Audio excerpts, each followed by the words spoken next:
Jésus, Jésus, tu viens pour nous consoler. Tu guéris les cœurs brisés, soulager les opprimés. Tu es toujours capable de délivrer. Ton nom est Jésus. Jésus, tu viens pour nous consoler. Tu guéris les cœurs brisés, soulager les opprimés. Tu es toujours capable de délivrer. Tu es toujours capable de délivrer. Oui, Seigneur, notre Dieu, notre Père, nous te sommes infiniment reconnaissants pour ton amour infini que tu ne cesses de nous exprimer.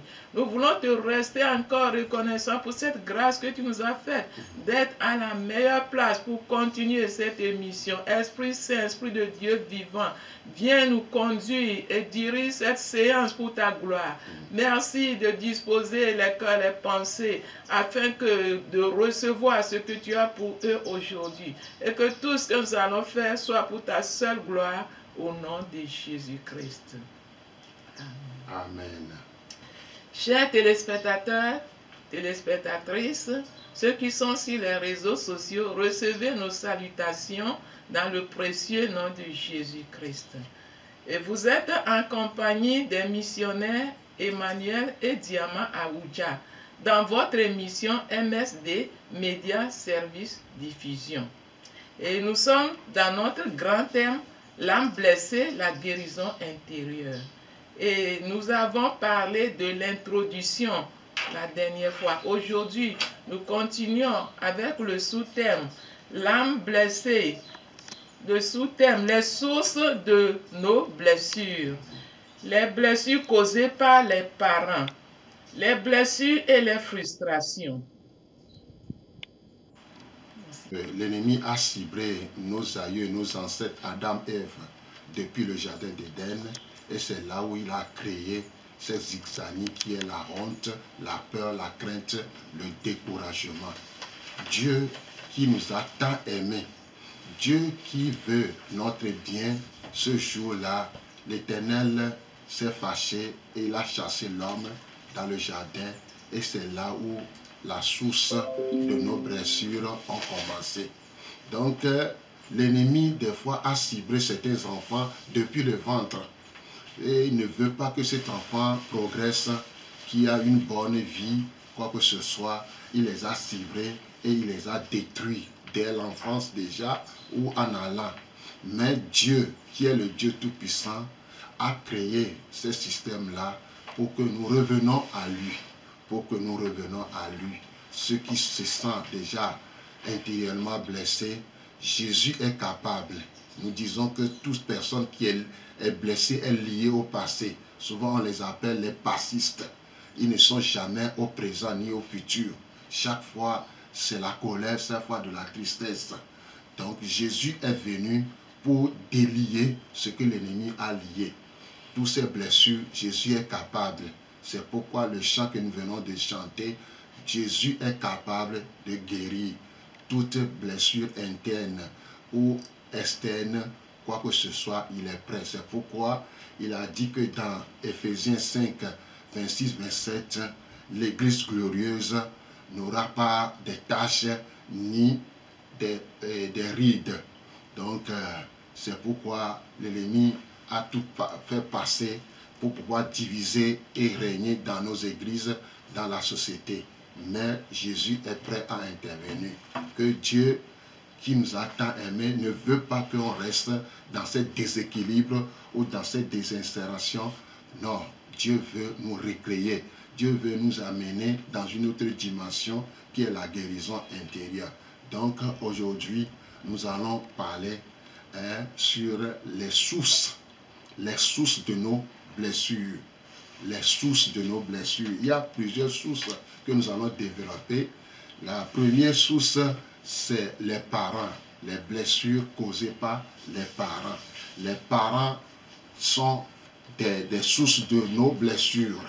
Mais bon, nous ne les accusons pas parce que eux aussi ne savent pas ça. Ils sont éduqués dans les mêmes systèmes. C'est pourquoi nous qui venons de ces parents aussi, nous sommes cuits dedans. Donc, par la grâce de Dieu, nous qui sommes partis en formation en jeunesse en mission, vraiment Dieu nous a aidés à être stables et être équilibrés. Donc, nous remercions Dieu à travers la jeunesse en mission qui nous a donné la capacité aujourd'hui d'être équilibrés et passer par là pour pouvoir parler aussi à des frères et sœurs ou à la société ou au pays que Jésus est prêt à intervenir dans les guérisons intérieures. Donc, je disais que nous sommes les produits du passé. Tout ce qui nous arrive dans le présent est dans le passé. Parce que c'est au début que nous avons commencé à ramasser les blessures depuis le ventre. Et on va détailler. Donc, toute personne qui se trouve sur cette terre a des fois reçu des blessures intérieures dès sa naissance ou tout au long de sa naissance. Donc, on va parler les sources. Il y a plusieurs choses qui peuvent causer à notre âme une blessure profonde. Par exemple, plusieurs enfants souffrent des manquements et des fautes des parents. J'explique. Plusieurs enfants souffrent à cause des fautes et des manquements de leurs parents. Les Écritures nous disent que les enfants doivent être entraînés dans l'amour. On va lire Éphésiens 6, 4. Et vous, pères, n'irritez pas vos enfants, mais élevez-les en les corrigeant et en les instruisant selon le Seigneur. Qu'est-ce qu'on entend souvent dans les foyers ou dans la famille ou dans les maisons? Des paroles et des actions insensées, des paroles méchantes, des paroles dévalorisantes. Ceci peut causer dans la vie de l'enfant la crainte ou la colère. Il va commencer à être dans la crainte, il va commencer à être dans la colère. Et ceci n'avantage pas les parents ni les enfants. Un enfant qui est toujours dans la crainte, un enfant timide, un enfant qui s'ébranle, s'énerve très vite, va causer des dégâts dans la famille. Et ceci n'avantage pas n'importe qui dans la famille. Donc, on va voir qu'est-ce qui cause toujours ces blessures. Nous allons parler des besoins, l'entente et la frustration. Donc, il faut distinguer nos besoins de nos ententes. Le besoin, c'est une nécessité, une aspiration naturelle et vitale au bien-être. Le besoin est une nécessité, une aspiration naturelle et vitale au bien-être. Les besoins sont communs à tous les êtres humains. Tous les besoins sont communs à tous les êtres humains. Tandis que l'entente consiste à espérer que les parents vont satisfaire à mes besoins. Elle est de l'ordre de l'éducation. Les parents doivent combler. C'est pour cela que Dieu a créé la famille, afin que les enfants ou bien l'enfant qui n'est pas encore indépendant puisse être comblé par les besoins de ses parents. Nous pouvons dire besoin de nourriture, besoin de vertu, besoin de distraction, besoin de scolarité, il y a beaucoup de besoins que les parents doivent accomplir dans la vie des enfants jusqu'à ce qu'ils ne grandissent aussi. Donc, s'il arrive que les parents ne sont pas en mesure, ou bien les parents n'arrivent pas à accomplir ces besoins, ou bien les parents ne sont pas à la hauteur, ou bien les parents sont limités. C'est ça qui conduit à la frustration que nous allons en parler par la suite. Donc les besoins sont comme il vient de dire, tout le monde a des besoins. Et les parents ont le devoir de connaître ces besoins et de chercher à combler ou bien à satisfaire ces besoins. Bien sûr, avec la grâce de Dieu. Si tu as une famille, cela veut dire qu'il y a l'attente de besoins. Si tu as un enfant, il y a l'attente de besoins. Et ça, c'est le devoir de la famille. Et on doit le faire avec grâce, avec joie, avec espérance. Parce que c'est une bénédiction de la part des parents et également de la part des enfants, puisque Dieu nous a donné cette responsabilité. Tout parent qui n'a pas pu satisfaire les besoins des enfants, de ses enfants, a trahi les enfants. Et c'est pourquoi trahison amène les frustrations. Et on va voir ce que c'est que frustrer. Être frustré, c'est se sentir privé d'une satisfaction attendue qu'on pense nécessaire. C'est un déficit de besoin. La frustration peut venir d'un obstacle matériel. Cela veut dire que je disais que les fautes et les manquements des parents engendrent ce que c'est que la frustration.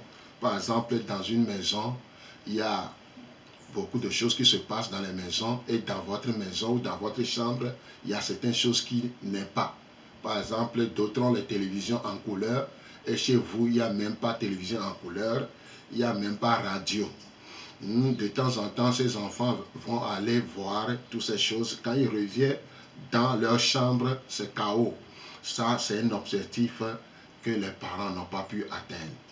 De l'absence d'une personne, papa n'est pas là, ou maman n'est pas là, ou les deux sont là, mais inactifs. Ils sont là, mais ils n'arrivent pas à combler les besoins de l'enfant. De limitation physique ou mentale. Dans la famille, chaque enfant a une vitesse. Il y a deux sortes de vitesses que Dieu nous a données. Lent à comprendre et rapide à comprendre. Mais souvent, les parents ne savent ça. Ils mettent ces deux enfants dans le même panier. Kofi arrive, Kofi est intelligent, mais toi, tu es inintelligent. Ça détruit l'enfant. Ça amène que l'enfant va commencer à poser des questions, à savoir est-ce que réellement c'est mes parents. Un manque de reconnaissance, de considération, manque d'amour. C'est le manque d'amour qui entraîne les frustrations les plus profondes. Si un enfant est habile, il est actif, lui aussitôt appelé, il répond, il est déjà là et il répond aux satisfactions ou bien aux attentes des parents. Les parents consciemment ou inconsciemment, ils tournent leur amour vers cet enfant et ils oublient ou bien ils ignorent l'autre que lui, et il va répondre ou bien il a répondu, mais du coup il n'a pas couru pour être là à cause aussi de son tempérament. À cause de son tempérament, nous avons des différents tempéraments. Pour d'autres, ils sont là pour faire leur calcul avant de se déplacer.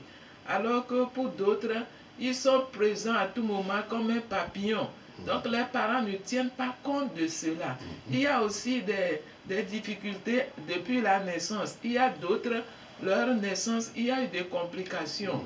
Donc l'évolution de cet enfant ou bien sa réflexion est différente. Nous pouvons même prendre le cas des prématurés. Même les prématurés, ils ont beaucoup de problèmes dans tout leur début.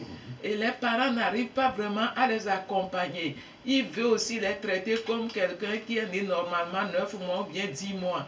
Et tout ça là, ça amène de frustration entre les enfants eux-mêmes. Ça amène même la jalousie, la compétition. Et ça multiplie les frustrations. Ça déséquilibre la vie de celle qui est lente en action ou bien à répondre.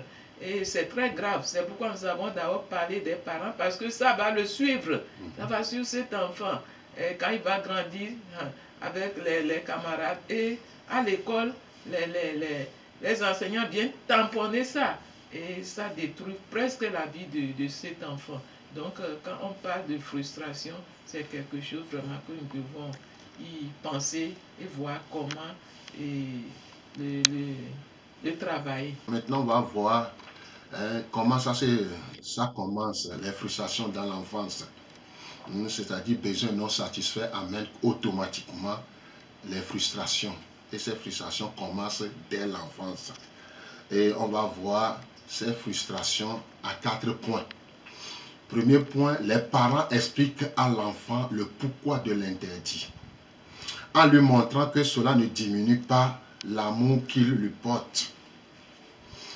Il va développer une tolérance à la frustration qui est un élément important de la source du moi. Une certaine dose de frustration est donc essentielle car elle force le moi à constituer de manière indépendante, à prendre conscience des limites du réel. J'explique par un exemple. Si l'enfant arrivé de l'école, voilà que c'est la partie d'hier et à demain d'ici. Donc, quand l'enfant trouve ces choses-là, automatiquement, il s'énerve. Mais les parents ont vu vraiment que cet enfant est fâché. Ils viennent à son niveau. Ils viennent à son niveau, lui expliquent, oh mon enfant, aujourd'hui, voilà ce que nous avons comme nourriture. Mange. Prochainement, nous allons tout faire pour te satisfaire. L'enfant va tolérer ça, mais au fond de son cœur, il est frustré à cause de l'amour que les parents ont donné à cet enfant. Il mange, mais au fond, il n'est pas satisfait. Mais il mange. Ça lui donne la force. Ça lui donne une dose de frustration à quitter le toit un jour pour chercher à tout faire pour s'occuper de ses parents. Ça crée une formation, ça crée quelque chose dans le cœur de l'enfant à quitter le toit un jour pour faire tout pour pouvoir combler le besoin des parents. C'est ça qu'on dit souvent, à prendre conscience des limites du réel. L'enfant voit que dans la maison, papa se débrouille, maman fait tout. Avant de leur nourrir tout ça là pour la scolarité, ainsi de suite, l'enfant arrive à comprendre que mes parents se débrouillent, mais la satisfaction n'est pas là. Donc l'enfant, ça permet au cœur de l'enfant, ça permet à l'enfant d'être formé aux réelles limites de la famille et pouvoir tout faire pour chercher à travailler ou chercher à gagner quelque chose pour pouvoir les aider. Si les parents n'expliquent pas le pourquoi de l'interdit, si les parents se limitent à des c'est comme ça, un point c'est tout. S'ils privent l'enfant de manière excessive, le punissent injustement pour le redresser, celui-ci, pour gérer son conflit intérieur, va réagir en mettant en place des mécanismes de défense. Nous avons 2 mécanismes de défense, rejet passif pour signe timidité et tristesse, rejet agressif, l'amertume, l'orgueil, ainsi de suite. J'explique encore en donnant un petit exemple. Voilà que l'enfant arrive. Je disais que à la maison, c'est pas la partie d'hier et à demain d'ici. Mais au fond de l'enfant, l'enfant veut manger du riz avec sauce poisson. Mais arrivé, voilà que c'est la part d'hier et la demain d'ici. L'enfant se fâche. Au lieu que les parents viennent à son secours, il commence à les grogner. Il commence à l'insulter. Il faut manger. Est-ce que c'est toi qui nous as engendrés? C'est nous qui te font venir sur cette terre. Ce que nous avons, tu dois manger ça. Tu n'as pas le droit de dire quoi que ce soit. Si tu ne manges pas, tu vas voir. Des fois, c'est les bâtons. On amène les bâtons ou des fois, c'est les poings sur la tête. Où on te gifle. On te donne des raflés. Tu dois manger. Certains enfants, pour se fâcher, ils jettent la nourriture par terre. Là, tu vas voir de quel bois les parents se chauffent. C'est là, des fois, ils ont puni certains enfants injustement. Ce n'est pas l'enfant qui a fait la chose. Comme ils sont nombreux, il y a des menteurs dans la famille. Parmi eux, il y a des menteurs. C'est eux qui ont volé la chose, mais on dit que c'est lui. On lui donne toujours que c'est lui qui a. Après, les parents savent que ce n'est pas lui, mais on l'a déjà tabassé. En faisant toutes ces choses, l'enfant va chercher. Pourquoi c'est moi? Pourquoi c'est moi? Déjà, son moi a été bousillé. Son moi commence à être déséquilibré. Son moi est instable. Pourquoi? Ce que les parents font souvent à l'égard de lui, ça va créer que l'enfant, pour mieux gérer ses blessures, il va commencer à poser des équations. Certaines équations. Il va réagir mal en posant des mécanismes de défense ou des équations. Est-ce que c'est vraiment mes parents? Si c'est mes parents, pourquoi ils font ces choses-là? Ils font ces choses-là. Donc, ce développement de ces deux mécanismes, c'est ça le statut de chacun de nous. Soit on est en rejet passif ou rejet agressif. C'est ça que les parents ont mis dans le cœur. Peut-être des fois, ces parents aussi ont hérité de ces mécanismes de défense. Donc, comme ils n'ont pas reçu d'amour ni d'éducation à ce côté, qu'est-ce qu'ils vont faire? Ils vont ramener les mêmes choses et c'est des durs, et c'est des méchancetés, des paroles dévalorisantes. Toi, tu es vraiment paresseux, tu ne vaux rien, tu es incapable, tu ne vaux rien. Est-ce que tu fais quelque chose de bon dans ta vie? Tu es nul, zéro. Tout ça là, l'enfant va commencer à méditer toutes ces paroles négatives dans sa vie. Devant un fait, à cause de ces paroles négatives, cet enfant ne peut rien faire. Comme nous sommes des professeurs à l'école, on voit certains enfants dans la classe comme ça. Ils sont très intelligents, mais à cause des paroles négatives qu'ils ont entendues de leurs parents, c'est comme les paroles incantatoires, des paroles de malédiction. Ça commence à travailler. Et on va dire que dans notre famille, il n'y a pas de paresseux. Dans notre famille, il n'y a pas de bévoun. Il y a ceci ou cela. C'est eux-mêmes, à travers, déjà, à bas âge, déjà, ils ont commencé à détruire l'âme de l'enfant. Effectivement, nos enfants, ils ont le devoir, ou bien ils ont droit de goût. Ils ont droit de goût. S'il arrive qu'on leur présente quelque chose qui n'est pas de leur goût, ils ont aussi le droit de s'exprimer. Et ce n'est pas la bagarre entre eux et les parents. Les parents doivent savoir que c'est leur suite, c'est une partie d'eux. Et c'est pourquoi ils doivent l'entretenir avec amour. Avec amour, lui faire montrer la situation, lui expliquer la situation et l'encourager. Sinon, quand les parents s'imposent et ils veulent dominer, ils sont en train de semer quelque chose dans la vie de cet enfant. Ils le montrent ou bien ils le poussent vers le rejet. Le rejet, cet enfant va se sentir à l'intérieur, il va se sentir rejeté. Et rejeté par ses parents ou bien éloigné de ses parents. Et c'est là qu'il va commencer par développer ces mécanismes de défense. Ces mécanismes de défense, le rejet agressif ou bien rejet passif. Et il commence par développer ces mécanismes de défense. C'est ça même qui conduit certains enfants au vol. Parce que lui, il attend le riz. Chaque fois, c'est la pâte. Quand il trouve l'argent quelque part, il profite. Il profite pour aller acheter le riz au gras que lui, il veut. Et petit à petit, cet enfant, il devient... il grandit dans ce système de vol ou bien de prendre ça demander. Donc, ces mécanismes conduisent les enfants à rester dans leur défensif, à chercher leurs propres solutions. Et ça n'aide pas du tout l'enfant. Ça n'aide pas aussi les parents. Ça n'aide personne parce que quand il sera dans la société, il serait vraiment une punaise aussi pour la société. Donc, et les enfants, quels que soient les cas, même s'ils sont nombreux, ils doivent savoir comment s'approcher de chacun, l'aider dans son goût. C'est vrai que s'ils sont 2, 3, ils ne peuvent pas satisfaire le goût de tout le monde au même moment. Mais les parents sauront leur parler, leur expliquer et leur donner de l'espoir. De l'espoir. Et tout en cherchant le bon moment pour satisfaire chacun à son temps. À son temps. Donc, on trouve toujours des solutions, bien des voies de passage pour les satisfaire à la longue peut-être. Mais les parents ne doivent pas s'imposer, commencer par leur jeter des injures ou bien crier sur eux ou bien les gronder. Non, ils ont le droit aussi de goût.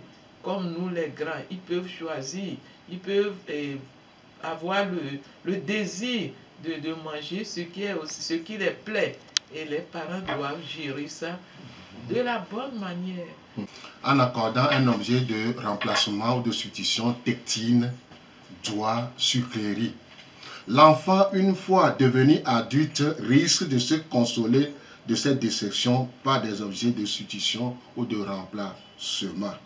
Cela veut dire que depuis l'enfance, quand l'enfant commence à pleurer, on lui donne des tectines, on lui met des tectines dans la bouche. On lui ferme sa bouche de ne pas pleurer. Des fois, eux-mêmes, ils trouvent la solution en mettant leur doigt dans mes besoins et je ne suis pas satisfait. D'autres parents, les parents mettent des sucreries, les bonbons, les biscuits, les chocolats, certaines choses dans les sacs ou quelque part quand l'enfant commence à crier ou à pleurer, pour le faire taire, on met des biscuits dans sa bouche, il commence à manger et puis se tait là-bas. Et c'est une bonne chose pour certains parents, mais au fond, ça détruit l'âme de l'enfant. Alors, au jour où il devient adulte, quand à la maison, la femme ou les enfants l'ont tracassé, il va quitter la maison pour se rendre au bar. Si vous voyez souvent certaines personnes dans les bistrots ou dans les bars, ce n'est pas pour plaisir, parce qu'il y a une déception quelque part. Donc, ils s'en vont dans les bars pour prendre des bières ou des whiskies pour pouvoir se satisfaire. D'autres vont, par exemple, là où on joue le ludo, des dames, ou Tomédi, tout ça là, et à côté, il y a un kiosque de Sorabi là-bas, et de temps en temps, ils pensent satisfaire leurs besoins. Pourquoi? Ça a commencé depuis l'enfance. Ces besoins, on les a remplacés par certaines choses. Maintenant, devenir adulte, est-ce qu'il va encore tétiner? Il va mettre les doigts dans la bouche ou des sucreries. Il va mettre ces choses-là quelque part et va remplacer ça. D'autres, c'est les stades. Quand on joue dans les stades, il est fier et c'est lui qui crie plus que les autres. Mais le match va terminer, il va revenir à la maison. Arrivé à la maison, voilà que madame est là pour crier encore là-dessus. Ou les enfants, tout ça là. C'est pourquoi d'autres parents ne restent pas dans la maison.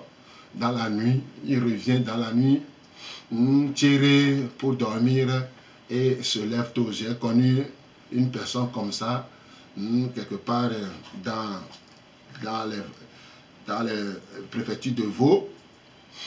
Donc la femme est terrible, mais il n'arrive pas à supporter. Il quitte la maison à 5h00 pour ne revenir que 23h. À 5h, la femme est encore en train de dormir, tandis qu'à 23h, la femme dort. Donc, il est fier, mais les jours fériés, il doit rester à la maison, il fallait voir ce qui se passe. Donc, c'est ça qui l'a poussé. Il a pu enceinter encore d'autres femmes. Elle a créé des bureaux un peu partout. Comme il n'est pas satisfait à la maison, il est parti se satisfaire quelque part. Ça crée encore d'autres problèmes dans sa vie. Les besoins sont immenses, ils sont multiples, les besoins seront toujours là. Mais on ne doit pas chercher à satisfaire tous les besoins. Même étant enfant, il faut qu'on amène à l'enfant cette réalité, à savoir que ce n'est pas tous les besoins qui seront comblés. C'est la manière de l'amener à la réalité qui est très importante. Sinon, quand on remplace toujours pas des tétines, des sucreries, des bonbons, biscuits, car l'enfant, rien seulement, on remplace par quelque chose. L'enfant grandit avec cette pensée, cette attitude que lui, il ne doit pas avoir de besoin. Et chaque besoin sera comblé. Et quand il sera adulte maintenant, il va chercher par combler par autre chose. Et comme il vient de dire, même il y a des gens qui fument aujourd'hui, ils boivent, ils courent derrière les femmes, et ils croquent toujours, les grands, les adultes croquent toujours des bonbons, ils ont des bonbons dans la poche à tout moment, des biscuits, leur bouche ne peut pas se reposer. C'est dans leur pensée. Ils pensent que le besoin sera toujours comblé. Et c'est une manière aussi de détruire cet enfant, de détruire son âme, parce que son âme n'a pas appris à avoir l'équilibre des choses. On n'a pas eu le temps de lui informer par rapport à ça. Et il veut toujours combler, combler, et finalement, ça le conduit vraiment dans de grands problèmes, bien ça le conduit vraiment, ça le crée d'ennui. Donc, les parents ne doivent pas forcément satisfaire tous les besoins, et ils doivent le faire à la mesure possible et savoir leur dire la vérité, la réalité des choses, les conduire à voir la réalité de la vie pour éviter ces conséquences lorsqu'ils vont grandir. Il y a des enfants et des gens qui sont déjà grands, mais ils pensent que quand ils posent leurs pieds par terre, tout sera prêt. Quand ils ouvrent seulement les yeux, tout sera prêt. Non, la vie n'est pas comme ça. Et c'est l'erreur des parents. C'est bon qu'ils veulent les choyer, mais c'est bon qu'ils pensent plutôt à leur adulte. Quand ils seront adultes, ils pensent aussi à leur stabilité lorsqu'ils seront grands. Si l'enfant est satisfait, il ressent du bonheur, tandis que l'absence totale de la frustration produit des enfants gâtés qui auront plus tard un moi anormal, perturbé, générateur d'une existence malheureuse. Si l'enfant est satisfait, il y a certains parents là, je vais donner un exemple et vous allez comprendre. J'ai reçu une histoire d'une fille qui me racontait un jour que quand elle sera mariée, c'est elle-même qui va détruire son foyer ou détruire son mariage. Je dis pourquoi? Et dans les discussions, elle me disait qu'il va me donner une source. Et cette source-là ne le dérange tous les jours. Cette source, c'est que ses parents sont, bon, papa est riche et maman, bon, un peu moyen. Donc, depuis son enfance, elle a été choyée. Tout ce qu'elle veut, son papa lui donne. Tout ce qu'elle cherche, papa répond.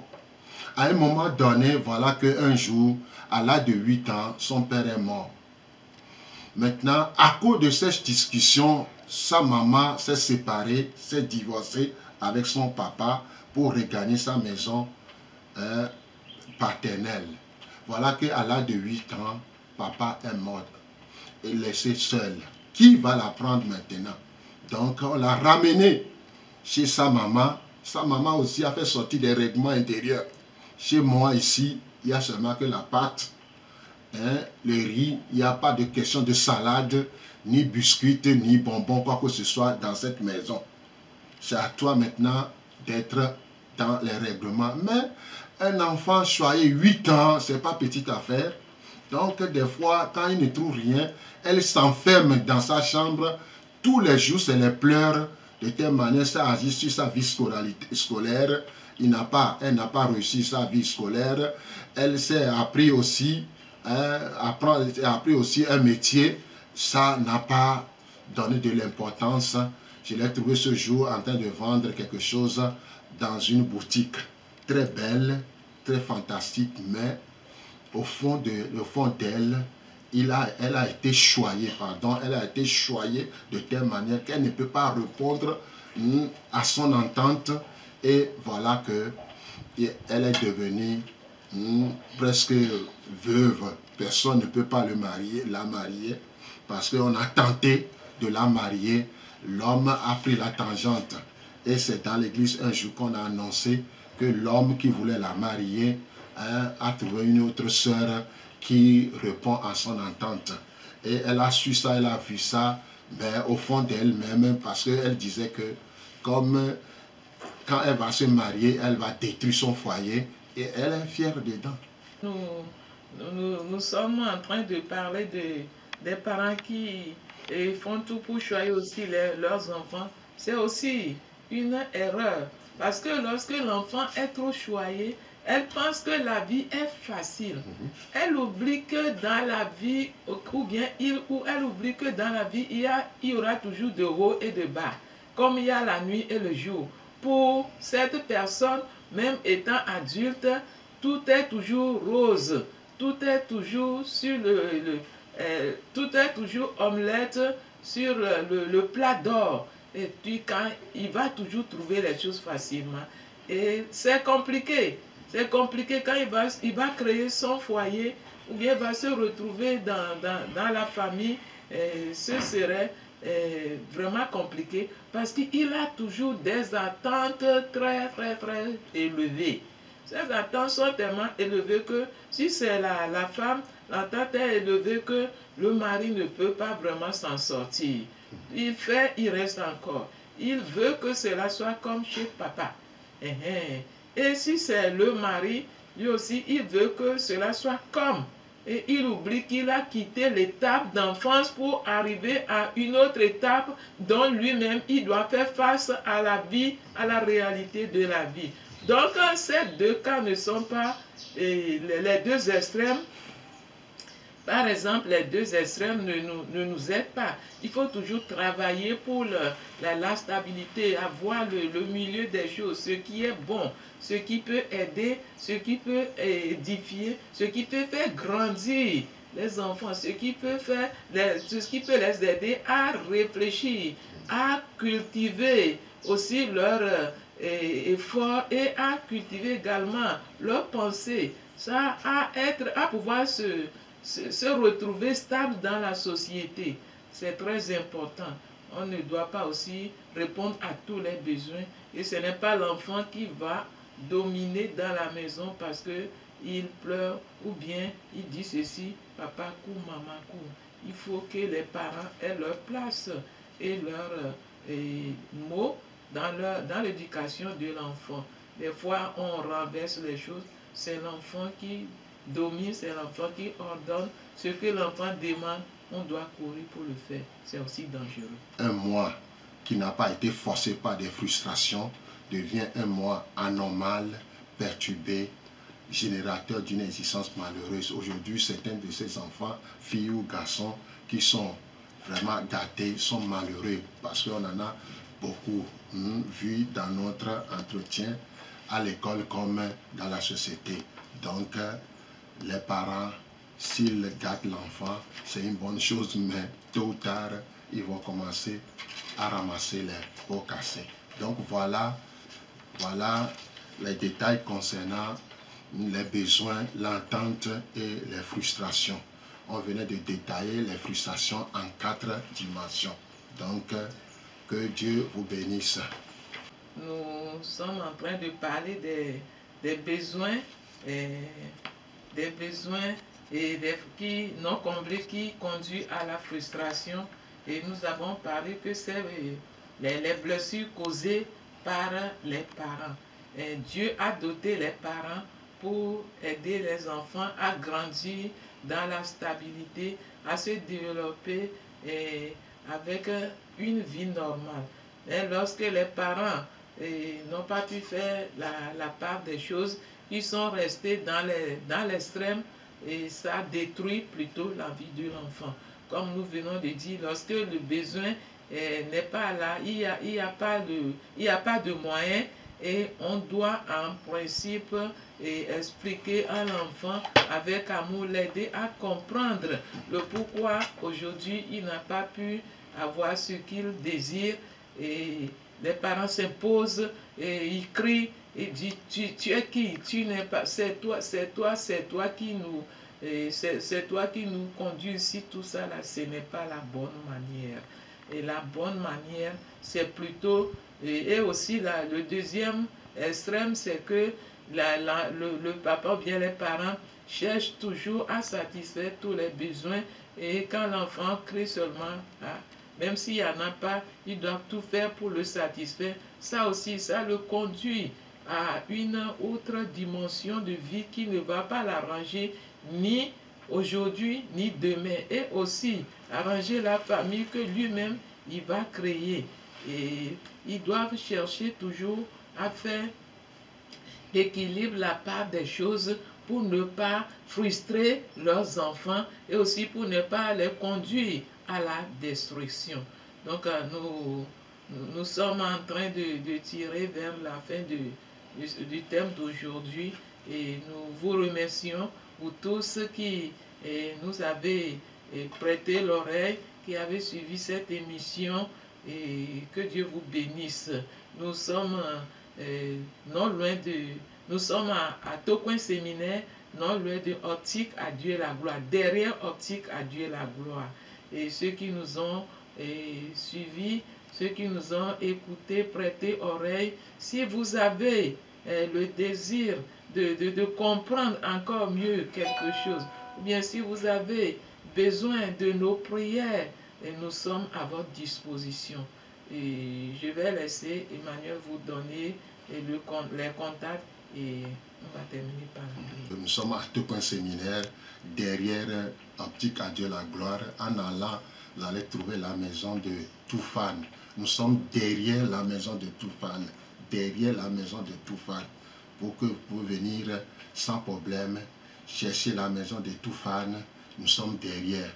Et si vous perdez, vous nous appelez dans ce numéro 62, plus 228 70 41 09 27, plus 228 70 41 09 27, Move plus 228 99 48 35 45, plus 228 99 48 35 45, et ces deux numéros sont sur WhatsApp.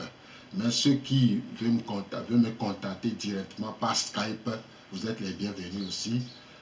Komlan.aoudja, Komlan.aoudja, AWOUDJA, en minuscule, et vous êtes les bienvenus.